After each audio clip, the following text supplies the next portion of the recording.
What's going on, guys? It's your boy Rolly back at it again with another video. Before we get started in today's video, make sure y'all do me a favor, like, comment, and subscribe to the channel to help grow the followers. Make sure you hit the subscribe button. Subscribe. Trying to grow some followers, trying to get some followers. And make sure y'all like the videos, watch the videos, and try to comment on the videos about different topics that y'all want me to discuss and cover. My opinion on the combine is I feel as though the combine has been kind of, I wouldn't say taken for granted, but kind of been misused. I want to say the combine has been misused.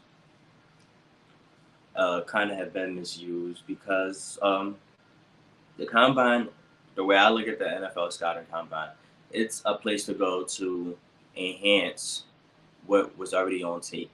So whatever the scouts seen on tape, the combine is just to enhance and give a better in-depth perception.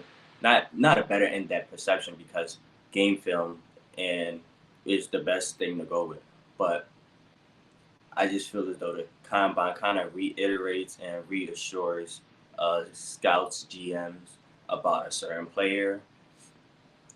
Um, I don't think necessarily performing at the combine, sure, whether you perform good or bad, I don't think it should necessarily hurt your draft stock. I think the NFL scouting combine should only be able to enhance your draft, your draft stock, your draft position, because whatever your draft stock was going into the scouting combine, I feel as though the only thing that combine can do is enhance it. It could make it, you know, make it better because make your draft position better because you are because the body of work that we've seen on tape throughout the years is should go into is 90% of your draft stock. What you put on tape throughout your years in college is your draft stock. I mean, it's 90% of your draft stock. The other 10% is what you do in the combine. So, for example, if you were a stud throughout college and you go to the combine, I feel as though if you're a stud in college and projected to be a top 10 pick before the NFL, before you participate in the NFL combine, participating in the NFL combine would most should make you a top 5, depending on how you perform. It should not make you go below if you was projected a top 10 before the scouting combine, it should not make you drop after. That's what I'm trying to say. The NFL scouting combine should not have a negative effect on players. It should only be a positive effect. And the reason is I say it should be only a positive effect because football and what we've seen on tape doesn't lie. You could go and throw some passes, run some routes, do some drills and some shorts and a t-shirt, but that's not playing football. What we've seen on film throughout your years in college, that's what what we should expect, not what we see when you're in a t-shirt, shorts, and no pass rush, no nothing, no defense, no anything to stop you, opposition to stop you. And a lot of teams, a lot of GMs are putting a little too much stock into the scouting combine, um, and I think it's ridiculous. Perfect example is what we've seen with Zach Wilson.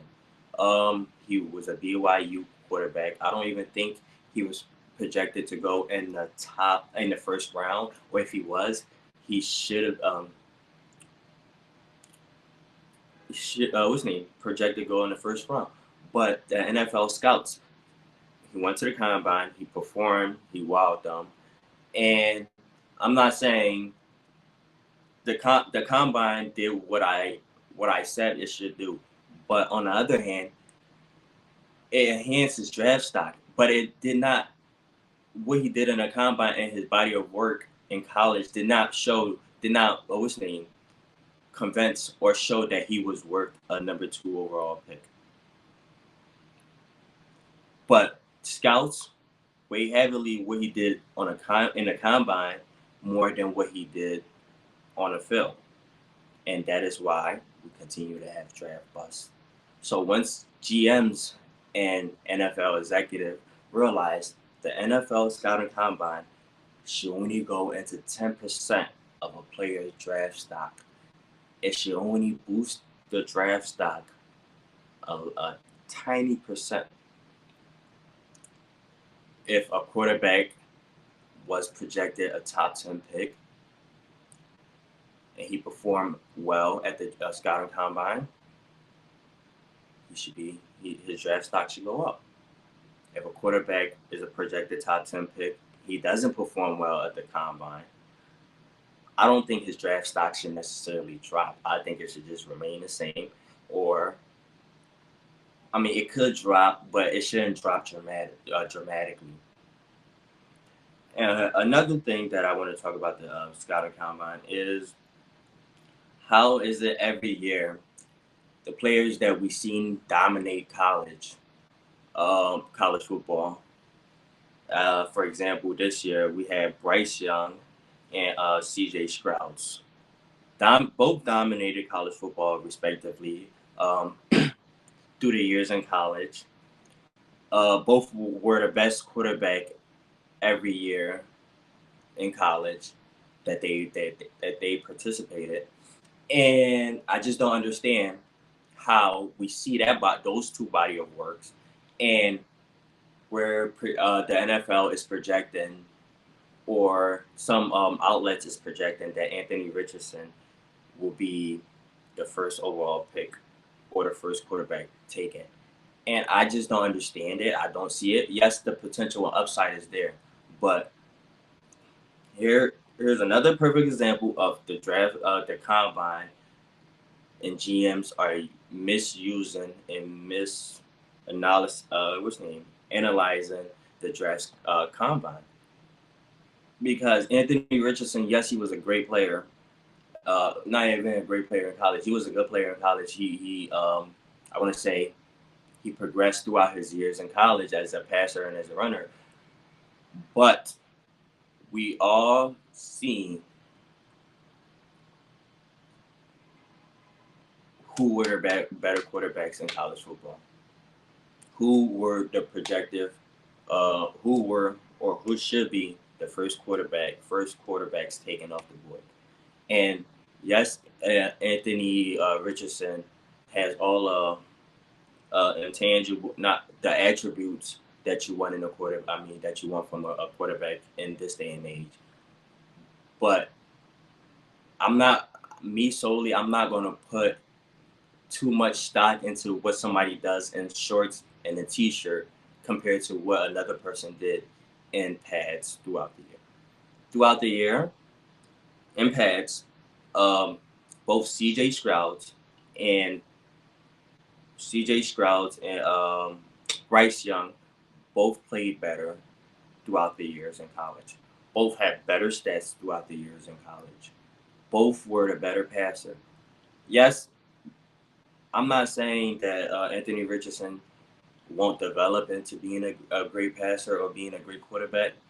I just think it would be a mistake to make him the number 1 pick.